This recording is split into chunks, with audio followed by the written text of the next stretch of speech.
everyone, and welcome back to the Anything But Bland podcast, where we talk about business, community, and everything in between.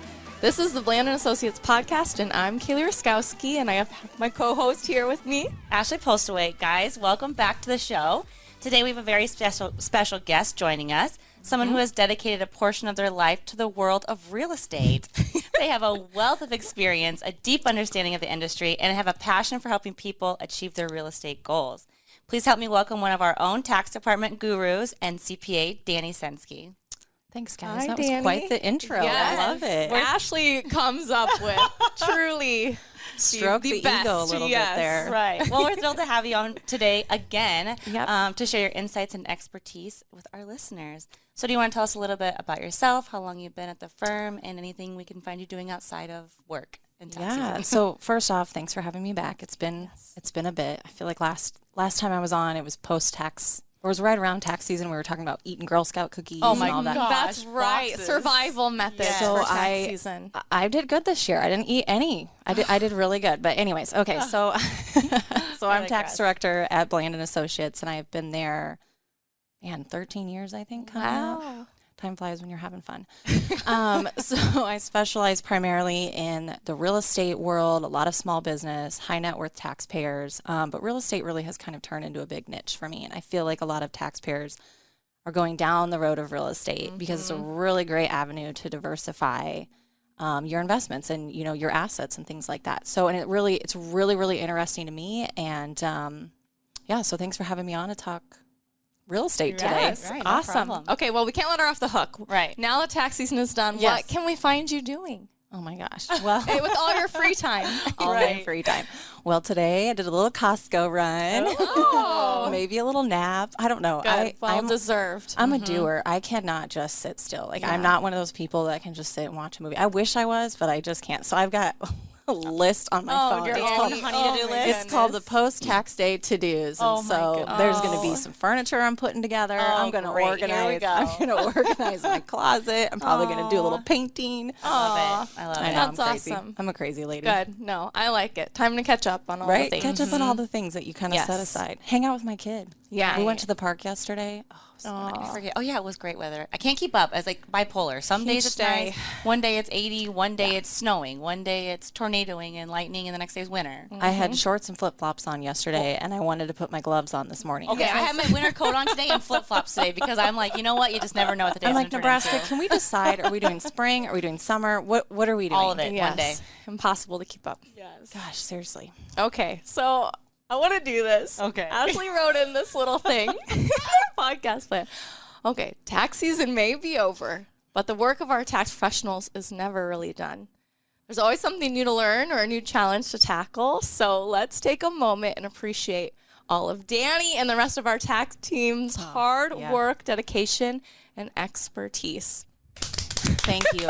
Hey, I'm going to applaud to the team, too, because it is really is a team, and we could not do it without each other. Truly, I love you that. guys really do have such a bond. I do. think the leaders of the tax department have done a great job facilitating that, and then the people you have hired seem to just fit right in. And We have a really, really great group, and everybody works so hard, and they're all taking a little break, which I appreciate. Good, And, like, you yes. guys need to just take a break. So thank you for I that. heard a little chatter when I was in the office the other day. I think it was the day after tax day or whatever. And I don't know who it was. It was somebody there that was saying that they just want to know. It was one of the younger staff saying they want to know like the other side. Like they want to know full circle, like how it works. Well, with what they do, and then the next person does, and the next person, just so they can understand the full concept. Because Sure. next year they might be moving on to something else or whatnot. So it's nice to hear within whatever happens in tax season, maybe not stays in tax season, but that they want to keep learning and like, learn it full circle. And I like that we can have employees that want to learn, all absolutely. sides of it. We have some very, very ambitious up-and-comers within the firm that they want to know all the things and do all the things, and I'm here for it. Yeah, that's great. Let's do it. Come on. Yeah. Yep. I love Good. it. Okay, so we have Danie on today. We've talked about she was in our season 1 Yes. as well, so you can seek that episode out. But today, our emphasis will be on a real estate tax strategy that is maybe not well known and probably underutilized. And so today, Danie will talk about cost segregation. Yes. So Danie, please take it away and just help us learn more about what this opportunity is. Yes. So I'm really glad that you say that, because you think that most people in real estate would have heard about this term or know about it. And what made me think to bring this topic up to you too was I had a prospect call with this person who was heavily involved with real estate. And I was like, yeah, let's look at cost seg. And they're like, wait, what's that? Right. And I'm like, oh, okay. Like, let's have that Right. conversation. And I'm like, started thinking, and I'm like, maybe there are quite a few people in the real estate world that aren't that savvy, or maybe they don't have a great CPA partnership and they need one that with those folks Yeah. that like Bland Right. that know about these strategies. So I'm going to kind of break, because cost segregation, it's like a big word. It's a mouthful. Yes, And you're yes. like, okay, what are we talking about here? So I'm going to break it down and give a little bit of an example. Okay. So just really like layman's term, in short, it's taking a piece of property and breaking it up into different components. So in your mind, you're like, okay, what does that mean? So let's say an example. You are a real estate investor and you go out and you buy a $10 million building. Like, let's say this building. I don't know. So you bought it for $10 million. You assign a value to land. Right away, can't depreciate land. It just is what it is. So let's say 10% goes to land. So now you have a $9 million commercial asset that, according to the IRS laws, you can expense over 39 years. So you're like, oh, that's a really long time. 9 million divided by 39. I don't know. I'm an accountant, but I can't do math in my head. Don't ask me. That's why we have calculators on our wrists, which our math teacher said we never would, but here we are. Oh my gosh. So anyway, so you've got this $9 million asset that now you're expensing over 39 years. Well, maybe you've got a really high net income year. You need to think about some strategies. Okay, let's look at cost segregation. So they as in the engineers that do these studies, which we can get into that, will take that $9 million asset and break it into components where you might now be able to immediately expense maybe 1.2 million of that asset. So you now have a $1.2 million deduction versus whatever the amount would have been had you not done the cost segregation. So it can be really, really monumental in terms of a tax saving strategy, because now, especially with bonus depreciation. So kind of throwing out some technical terms here, but that means that you can take that asset and expense it in full that year. And so looking at the cost segregation study and having someone come in and, take your $9 million asset or whatever it might be and break it into these chunks can really have significant tax saving strategies. And, Is that only for commercial or is that for residential too? residential too. I just use Okay. commercial as an example. That's So okay. you could do the same thing with like a multifamily apartment complex, or Okay. maybe even like a senior assisted living center. That's a big one that I see happening recently. You even could do it with, if you're an investor who has maybe a slew of single family homes or like duplexes. Typically, if it's just like one single family home, it's not cost advantageous for you to pay an engineer to come in and do this study, because the benefit might not outweigh what it costs for them to do it. But maybe you have 25 single family homes. Well, then maybe, and it's a grouped study. Or maybe you have a couple multi-fourplexes or something like that. Then they can come in and break up the components accordingly. Yeah. So is that so let's say this real estate person is doing this for a commercial building and real estate. Can they do it for all their properties as one, like tax savings? Okay. Yeah. And so Bland we don't do the cost segregation studies, but we have the connections and the people that are experienced with it. So they're engineers, their analysis, and they'll come in and they'll ask for like blueprints of the property, whatever kind of assets you own, when you purchased it, the date and service, because that matters too. And they'll come in and do the study, whether it's, maybe you have a multifamily and a commercial and you might do multiple in 1 year. Okay. And the cool thing with the cost seg too is they maybe do the study, but maybe your tax situation changed in that year. Well, maybe you don't elect to use it that year and you use it the next one. Oh, okay. So there's some options there with the reporting, and it's, there's some tax forms that your tax professional will help you with. But so there's some options there. Yeah. All right. Along with that, Danie. Yeah. So how long do these cost segregation studies take for the engineers to do? Does it take like a week? Does it take a month? Does it take a year? How long does it take? That is a really great question, because they also have a busy season. And so if that is something that you are thinking of doing, or let's say this is your first time hearing about it, now is the perfect time. Go talk to your tax professional and start having those conversations, because the guys that do I shouldn't say the guys and the ladies, the teams that do the cost segregation studies, they have a busy season, because these people, a lot of them, they want to have it done before they file their taxes. And so right now you would be maybe doing the study for somebody who had extended They maybe haven't filed yet, or maybe they filed, but they extended, and you can do what's called a superseded. So there's time. But typically, it might take them a few months, especially if they're in their busy season, like Q4, end of the year. Everybody's coming off of doing some tax Because planning. they want to get it ready for you They want to guys. get it done. They want to get it in there. So now is the time to have those conversations, because you can kind of really be forward thinking of like, okay, I'm going to start thinking ahead. What's my tax liability this tax year? Let's start having the conversations with the experts, and then, moving down the road through the year. So are the people that are purchasing these buildings and homes, are they, I know we do tax planning at Bland, so would they would start their tax planning earlier with you if they're in the real estate industry? I mean, I think it's always really good to leverage the timeline with an accountant. So yeah, you've got your compliance time. That was Q1. We basically just finished that. But now is a really great time to start having those planning opportunities, the consulting, having the conversations. What does your year look like? Maybe they have properties under construction. What do you have coming online this year? Is it a potential for a cost segregation study? So doing that now before it's too crazy in the end of the year, or shoot, it's already in January, maybe we missed the boat. Now is a really great time, and you're taking advantage of a time too where inherently tax professionals are a little less stressed and busy. Maybe they're coming off the deadline. So right now, for me at least, in our Bland plan, this is like the window. It's like basically May 1 through end of the year, essentially, to do and have some of those conversations. Perfect. Okay. Great questions, though. Thank you.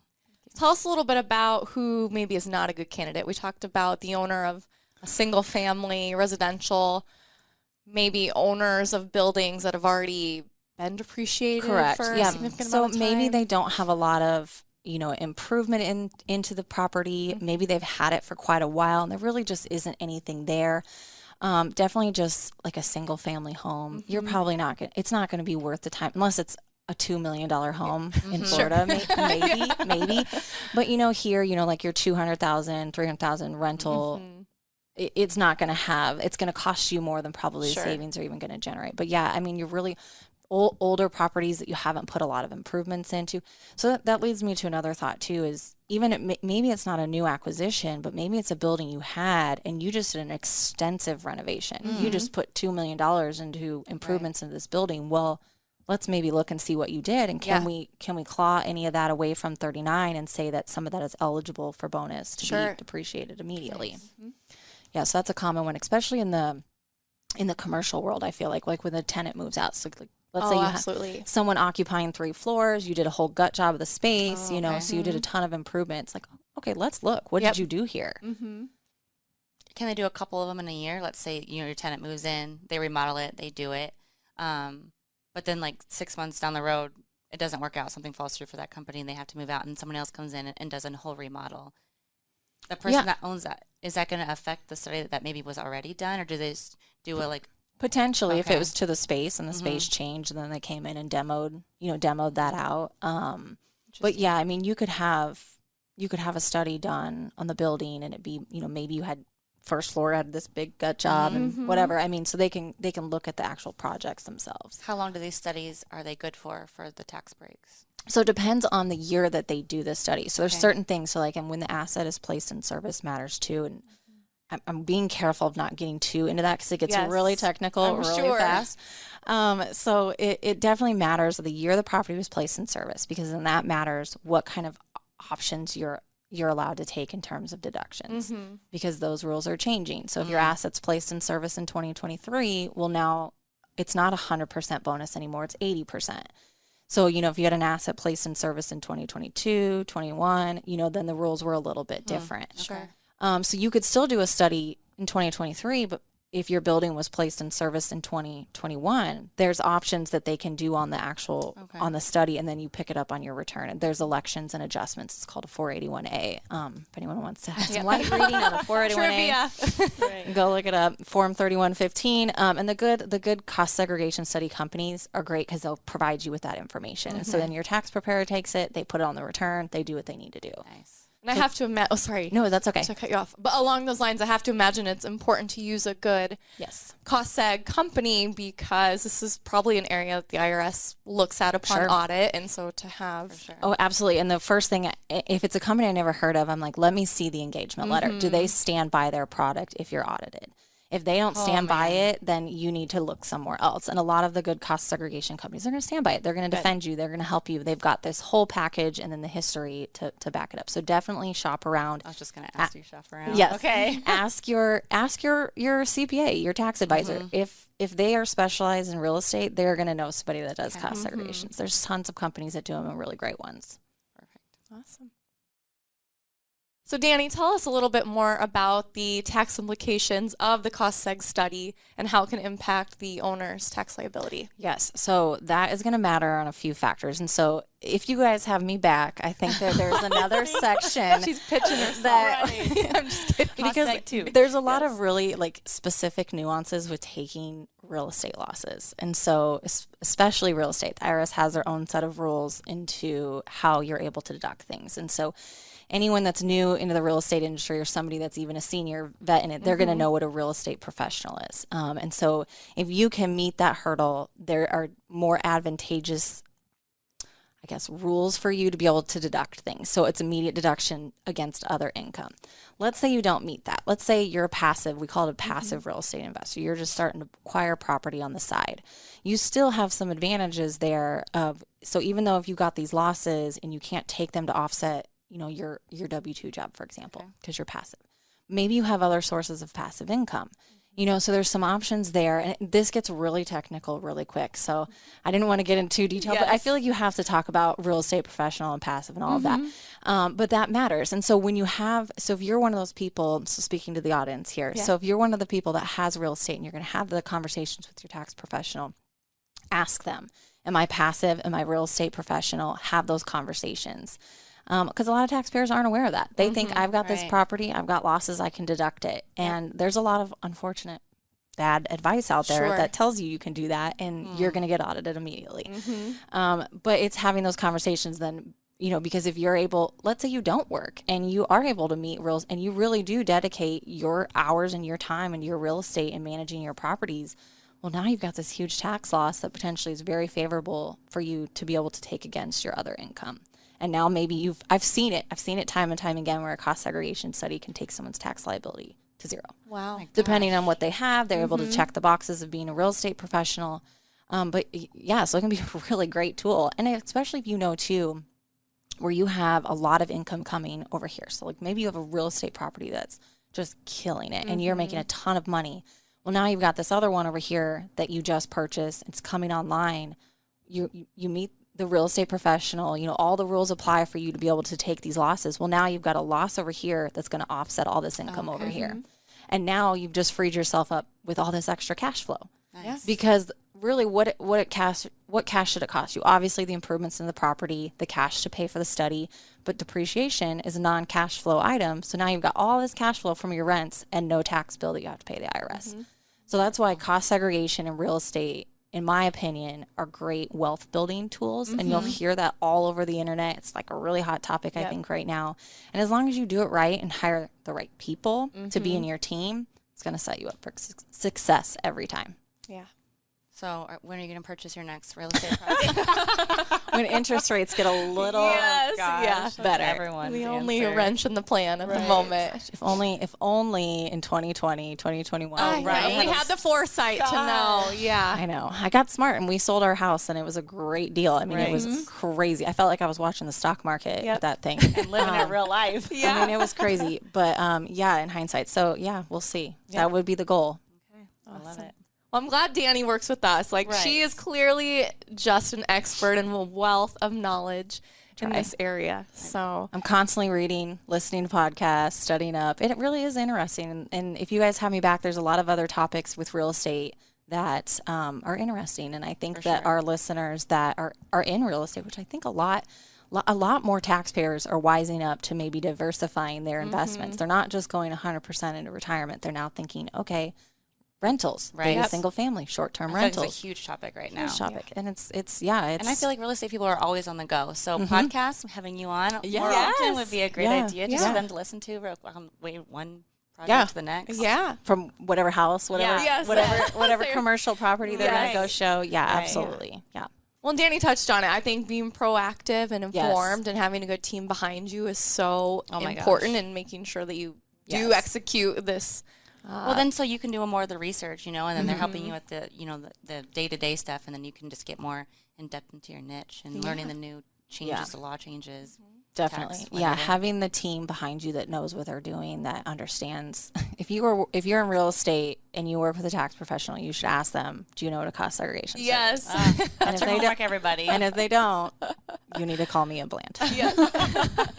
We can put our info in the show notes. Yes. Yep. Oh, gosh. Well, Danie, on that note, thank you so much for coming back on the podcast, and I think she has convinced Ashley and I she deserves at least one more episode. But I got a list. Each time she comes on, I know she's already said 1031 short-term rentals. I think there's a Danie sub-series somewhere on this podcast for her. Real estate with Danie Senske. Yes, love it. But thank you, Danie. All day long. Yes, thanks for having me, guys. It's always informative to us, to the listeners, and for everyone listening. This did just serve as a primer. As Danie mentioned, she could have went into great technical detail here, but we try to keep it somewhat surface level, and then just give you the opportunity to reach out if you want more information. Absolutely. As Ashley mentioned, she'll put Danie's contact info in the show notes. I would be remiss if my dad or brother-in-law were to listen to this podcast. They both work for Scarpello Consulting, who provides cost segregation. So shout out to those guys. Yes. I think my dad is a listener here. So. Oh, I love it.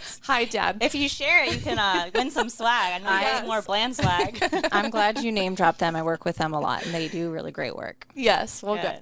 All right, Ashley, how can people get a hold of us? Yes, I will tell you that. So thank you, Danie, for coming on. Yes. We'll put your information in the show notes. Sounds great. If you want to get in touch with us, you can go on to our Instagram at Bland Accounting.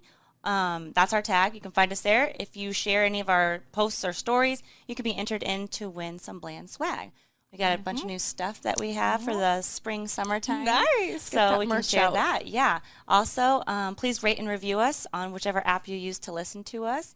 You can find my email address in the show notes as well if you ever want to be a guest. You have some topics that you want to hear on, any real estate stuff you want to hear on, either ask Danie or ask me, and I'll get Danie back on the show. Let's do it. But yes, thank you all for being a part of our guests and our listeners. Yeah, yes. You can also check us out on our website, www.blandcpa.com, or as Ashley mentioned, check us out on social. Right.